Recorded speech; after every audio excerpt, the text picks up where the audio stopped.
नए पाठ में आप लोग एक पंक्ति पढ़ के भगवान की स्तुति करते हो, या ये कहो कि अपनी कमी बता करके स्तुति करते हो, या भगवान के गुणगान करके स्तुति करते हो। दोनों बातें उसमें हैं। कैसे? सबसे पहले कमी क्या है? आप क्या कहते हो? राग सहित जग में रुलो, मिलो सरागी देव। और अब भगवान की महिमा की बात कहते हो तो बीत राग भेटो अबे, भेटो अबे, है ना। मेटो राग कुटीब।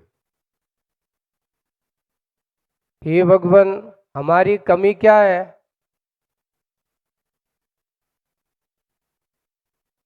हम संसारी आत्माएं हैं, और इस संसारी आत्मा की कमी, सबसे बड़ी कमी यही है कि राग सहित जग में रुलो। मैं राग के कारण से इस जग में क्या हो रहा हूँ? रुल रहा हूँ। रुलना अर्थ था पिल रहा हूँ, भटक रहा हूँ, घिसट रहा हूँ। काश अगर ये राग नहीं होता तो मैं संसार में रुलता नहीं, इस संसार में भटकता नहीं। इसलिए राग सहित जग में रुलो, मिलो सरागी देव। और साथ साथ ऐसे देवों का भी संयोग बन गया कि जिसने मेरे राग को और बढ़ाया, कम नहीं किया। मेरे राग के वर्धन करने का कार्य और किया। मुझके राग को बढ़ाने का काम बहुत करता, और उनके लोभ के चक्कर में, लालच के चक्कर में मैं उनके पीछे भागता रहा, और लोभ लालच में इतना भागता रहा कि मैं आज तक आपके स्वरूप को नहीं समझ पा रहा। अब इतना भागते भागते जब मैं थक गया, भागते भागते मैं थक हारा, अब बीत राग भेटो अबे। क्या हुआ? हे भगवान, आपके सामने मैं खड़ा हूं, और बीत राग भगवान आपसे मेरी क्या हो गई है? भेंट। भेंट किसी के बोलते? मिलन। आपका मुझे समागम मिल गया है, और मुझे समागम मिल गया है तो मेरी क्या भावना है कि जिस बुरी आदत के कारण से मैं संसार में भटक रहा हूं, जिस बुरी आदत के कारण से मैं ना जाने कितने प्रकार के परिणामों में उथलता पुथलता करता रहता हूं, मैं वीतरागता में भी राग का भाव कर देता हूं, मैं वीतरागता में भी राग देश कर लेता हूं। नाम तो हम वीतरागता का ही करते हैं, पर काम राग आदि का भी कर जाते हैं। इसलिए कि मैं आज इस बुरी आदत को, मैं तो राग कुटीब, कुटीब अनर्थ क्या कहते? बुरी आदत। मैं आज अपनी इस बुरी आदत को मिटाने आया हूं, मिटाने आया हूं। इस बुरी आदत को छोड़ने आया हूं। अपन ने आज तक भगवान के कितने बार ऐसे बीतरागी भगवंतों का समागम मिला होगा, कितने ऐसे बीतरागी संतों का समागम हमने प्राप्त किया होगा, लेकिन भगवान मैंने समागम तो खूब किया, लेकिन आज तक मेरे समागम से ये राग रूपी आदत, बुरी आदत क्यों नहीं छूटी? क्योंकि मैंने सही रूप से बीतरागता का समागम किया ही नहीं। कुछ क्षण भगवान के सामने बैठ जाने से हमारी राग मिट जाए, बंधु ये तो बात सत्य है कि जिस समय हम भगवान के पास बैठते उस समय तो हमारा थोड़ा बहुत तो राग कम हो जाता है, और जैसे ही भगवान आपके बाहर यहाँ से निकलते हैं, फिर वही राग देश की चर्चा चालू हो जाती है। करना क्या है? एक अपने यहाँ एक कहा जाता है और श्रावकों के लिए भी कहा जाता है कि प्रातः काल जब श्रावक भगवान के मंदिर में आता है तो वो पूरे दिन भर की एनर्जी लेकर के जाता है मंदिर से। क्या लेके जाते हो आप प्रति दिन जब भी आते हो? पूरे दिन भर की एनर्जी लेकर के मंदिर से जाते हो कि भगवान मेरे अंदर आप जैसी शांति, आप जैसा वह वितराग स्वरूप, आप जैसा ऐसा परम सुख का अनुभव जैसे आपका हो रहा है, वैसे मैं भी थोड़ा सा इस संसार के राग में, संसार के विषय कसाय में अपने आप को थोड़ा सा बन सके तो जितना जितना हम राग की प्रवृत्ति को कम कर सके। मंदिर आने का उद्देश्य ये होता है। कई लोगों से हम पूछते हैं मंदिर क्यों जाते हो? बोले कि जाते हैं, हम जैन हैं इसलिए मंदिर जाते हैं। क्योंकि जैनों के कुलाचार में कहा, जैनों का कुलाचार क्या होता है? 3 होते हैं। सबसे पहले प्रतिदिन मंदिर जाना, पानी कैसे पीना, और रात्रि में भोजन करना कि नहीं करना? नहीं करना। करना आज के जरूरी हो गया है। करना जरूरी है कि नहीं करना जरूरी है? अब आप कहोगे महाराज यहाँ तो आपके सामने तो यही कहेंगे कि नहीं करना। और अगर मान लो किसी शादी में तुम गए हो, एक बार एक सज्जन ने कहा कि मैं रात्रि में भोजन नहीं करूँगा, लेकिन महाराज शादी की छूट दे दो। क्यों? शादी में क्या जरूरी है? मैं उससे उल्टा कहता हूँ कि ये ध्यान रखना, शादी में जाना तो रात में जरूर नहीं खाना, घर पे जरूर अगर जरूरत पड़े तो खा लेना। क्यों? इज्जत का सवाल है। किसका सवाल है? आपके सामने जो जैन शब्द जुड़ा है ना, ये जैन कोई सामान्य शब्द नहीं है। ये वो जैन शब्द है कि जिसके नाम से आपके जिनेंद्र भगवान का परिचय होता है। और जिनेंद्र भगवान के प्रति अगर तुम्हारा समर्पण और श्रद्धा भक्ति है तो तुम्हें जिनेंद्र भगवान के कुल के कुलाचार का क्या करना चाहिए? पालन करना चाहिए। आप ऐसे रात्रि में अच्छे ढाबों पर खड़े होकर के, होटलों में खड़े होकर के और जाकर के अगर ऐसा करते हैं तो दूसरे लोग कहते हैं भैया सोचते सुना है कि जैन लोग तो पानी छान के पीते हैं, रात्रि में नहीं खाते हैं। अरे क्या ये जैन नहीं है क्या? पहले के लोगों को बताना नहीं पड़ता था कि ये जैन है, उसे उसकी चर्या बता देती कि लगता है ये आदमी कौन है? जैन है। एक प्रसंग पड़ा था कि एक व्यक्ति कहीं बाहर गया, जैन समाज का था, सिर्फ मात्र उसकी एक चर्या ने वहां बैठी सभा के लोगों को बता दिया कि ये आदमी जैन है। अब वहां जाकर के उसको पानी पीना था,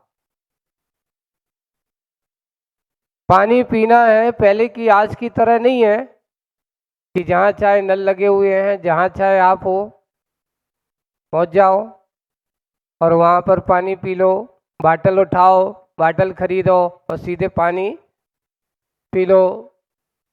बंधु बाटल का पानी अभी आप लोगों की दृष्टि में समझ में नहीं आ रहा है। जितना जितना तुम अपव्यय कर रहे हो, जितने जितने शादी समागम आदि में जितना अपव्यय करते हो, बिल्कुल पाप के कार्य में आपकी प्रवृत्ति ज्यादा हो रही है, पुण्य के कार्यों में ज्यादा नहीं हो रही है। ये बाटल का पानी तुम छना शुद्ध मान करके पी रहे हो, ये बिल्कुल गलत। यहां तक कि आज की विज्ञान स्वयं कह रही है, समय आएगा आपको बताऊंगा, उन्होंने स्पष्ट लिखा है कि बाटल में रखा हुआ पानी उसमें प्लास्टिक घुल करके पानी के साथ आपके शरीर में जा रहा है। और आप देख रहे हो कि आए दिन सबसे ज्यादा कैंसर के पेशेंट दिखाई दे रहे हैं, और बड़े बड़े घरों में सबसे ज़्यादा, छोटे घरों में नहीं दिखेंगे आपको। जहाँ अच्छे हाई स्टैंडर्ड होगा वहाँ बीमारी भी हाई स्टैंडर्ड की मिल रही है। क्यों? क्योंकि उन्होंने अपने स्टैंडर्ड को इतना स्टैंडर्ड बना दिया कि जो निम्न धातु जिन पर कहा जाता था प्लास्टिक कोई धातु है, उत्तम धातुओं में वो धातु नाम की चीज़ ही नहीं है। पहले घरों में हमारे जो बर्तन होते थे अच्छे बढ़िया बढ़िया, अगर तुम्हारे पास धनपति कुबेरपति हो तो चांदी सोने के बर्तन रखो, और नहीं है तो मध्यम वर्गीय है तो उसके पास पीतल कांसे तांबे के बर्तन होते थे। और एक निम्न वर्ती जो होता था ये एल्युमिनियम है, सबसे ज़्यादा नुकसानदेह। लोहे के बर्तन है, स्टील का बर्तन है, प्लास्टिक के बर्तन है। अब तो बर्तन ही नहीं बचा महाराज। क्या आ गया बताओ? वो आप लोग खाते हो जिसे आप डिस्पोजल कहते हो, अगर उनको एक बार तुम देख लो तो हाथ लगाना, ये उस पर रख करके खाना, हाथ लगा करके उसको भोजन रखना, वहां बीमारियों का आमंत्रण दे रहे हैं। स्पष्ट लिख रहे हैं कि जिसमें आप गर्म पानी या चाय या दूध या कुछ भी पीते हो, उसकी जैसे ही गर्म चीज उसमें जाती है, उसमें लगी हुई मोम उसमें घुल जाती है। वो मोम आप जब पीते हो तो आपके उसके साथ जा रही, आपके खून में मिल रही है, और आपके खून में मिलकर के कैंसर जैसे रोगों को पैदा, फिर भी लोगों को समझ में नहीं आ रहा है कि जागो। यहाँ तक कि एक बात अलग, भारत है, लोकतंत्र है, यहाँ ये भी हानियां भी बताई जा रहा है और यहाँ एक तरफ छूट भी दी जा रही है। आराम से खूब खाओ, विज्ञापन हो रहा है। यहाँ ये भी लिखा जा रहा है कि स्वास्थ्य के लिए हानिकारक है, और यहाँ एक विज्ञापन किया, दाने दाने में केसर का आनंद। कौन सा? आप बड़ी अच्छी समझते हो। गुटखा का विज्ञापन, और बड़े बड़े करोड़ों रुपया खर्च करके देता है, और बाद में नीचे से एक पंक्ति है, स्वास्थ्य के लिए भी क्या कारक है। गुटखा का पैकेट खोल के देख लेना, गुटखा चबाना, गुटखा खाना, और बड़ा एक बिच्छू और बना देंगे, कैंसर का प्रतीक। लेकिन आदमी मानता ही नहीं है। नहीं महाराज, दाने दाने में काय का आनंद, केसर का कि कैंसर का? किसका आनंद आ रहा है? हम उस आनंद को, झूठ को देख करके सत्य मान लेना। जो कर रहे हैं उनको कुछ क्या मिल रहा है, उनने तो कह दिया मेरा जाता क्या है। 2-5 करोड़ रुपया मुझे अगर एक चीज के इतना करने का मिल रहा है तो वो आदमी तो पैसे के लिए जिंदगी जी रहा है। लेकिन कोई व्यक्ति अगर उसको देख करके अपने जीवन को बर्बाद कर रहा है बंधुओं, समझ लेना उसका वो 5 करोड़ उसके लिए कब ऐसे महा बीमारियों का कारण बनता है। आए दिन पता चला है कि जिनने ऐसे पैसा कमाया है उनसे पूछो कि भाई तुम्हें कौन सी बीमारी है, रात में सो नहीं पाते हैं। क्यों? उनको इस प्रकार की बीमारी है।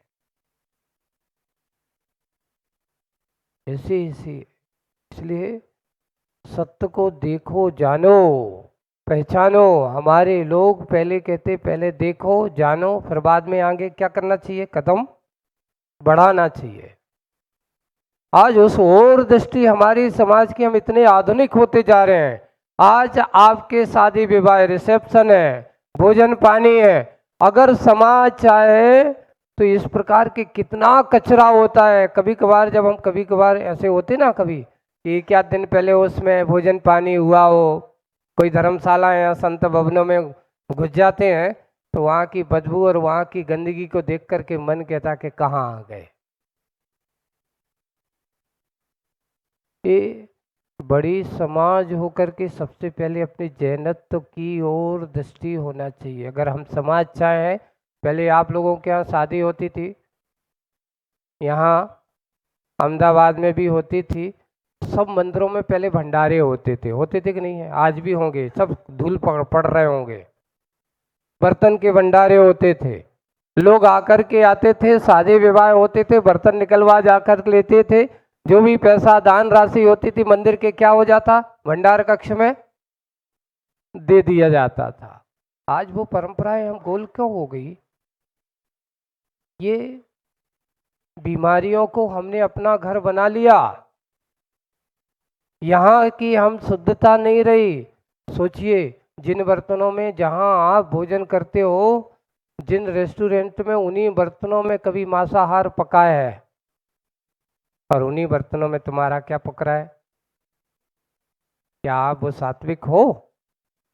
आपका ऐसा नियम है?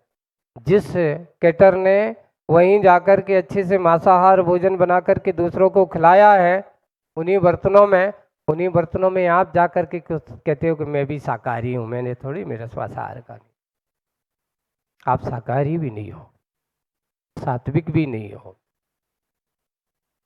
इसलिए सबसे पहले अपने जैन शब्द के ऊपर गरिमा बनाए रखिए। हम वास्तविक रूप से मात्र खाना ही हमारे जीवन का उद्देश्य है, तो आपके पास घर में इतनी कोई कमी नहीं है कि हम भूखों मर रहे हों। सबसे पहले अपने कुल, अपने जिनत्व और इसकी मर्यादा को बनाए रखना। मात्र संसार के इस राग देश की कथाओं में फंस करके हमें क्या लेना देना, कैसा क्या है, नहीं।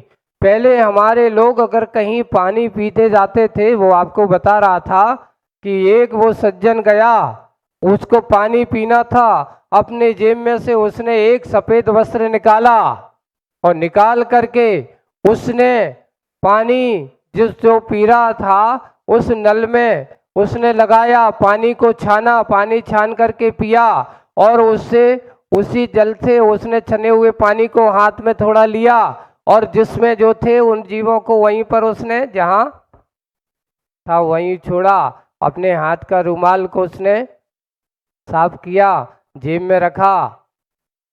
कितनी देरी लगती सूखने में? लोगों ने देखा, उसकी इस क्रिया को देख करके लगता है आप कहाँ से, जैन हो क्या? बोले कि हाँ मैं जैन हूँ। सिर्फ एक क्रिया के कारण से कितने लोगों ने उसकी क्या देखी? एक पानी छानना मात्र है, उसकी जैनत्व का परिचय बता दिया। किसी सभा में जाओ, जब वो तुमसे कोई कहे कि भैया भोजन कर लो, रात्रि का समय है, तो आपके कहते भैया मैं रात्रि में